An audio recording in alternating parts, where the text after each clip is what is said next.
Salut la daronie! Chaque semaine, une question et Slate vous répond.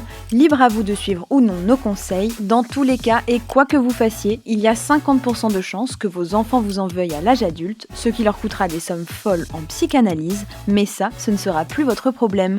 D'ici là, on va tenter de vous accompagner dans votre job de parent. Salut Aurélie, quelle est la question du jour? Alors aujourd'hui, c'est une maman célibataire qui se demande si elle doit acheter un téléphone à son fils de 6 ans. Le mois prochain, elle va commencer un nouveau travail dans un hôpital à 2 heures de chez elle et elle va devoir faire des gardes de 12 heures. Elle pense que son fils est prêt pour rester seul la nuit et pour passer du temps sans elle pendant plusieurs jours, mais lui a réclamé un téléphone pour pouvoir communiquer. Qu'en a-t-elle pensé?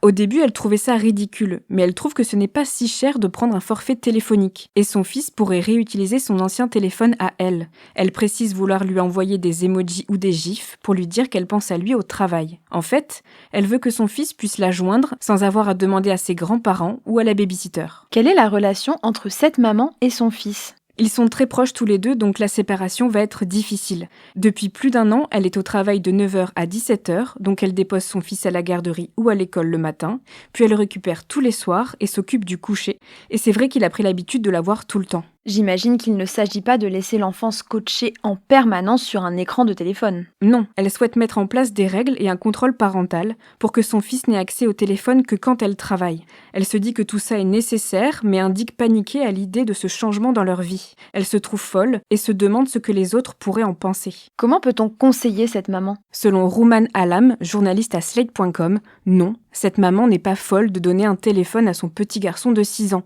Et non, elle ne doit pas se soucier de ce que les autres pensent de ce choix. Si elle considère que c'est une solution pour sa famille, c'est le principal. Peut-on concilier travail et parentalité quand on est une maman célibataire? Il est vrai que travailler dans un hôpital est difficile et avec un emploi du temps très prenant. La relation entre cette maman et son fils semble très importante pour tous les deux. Donc si échanger des gifs de Bob l'éponge avec lui quand elle a un peu de temps libre rend la journée plus agréable, il faut le faire.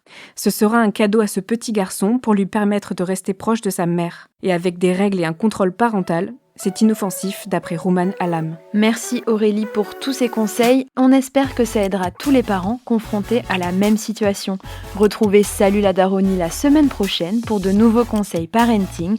Et d'ici là, surtout, bon courage.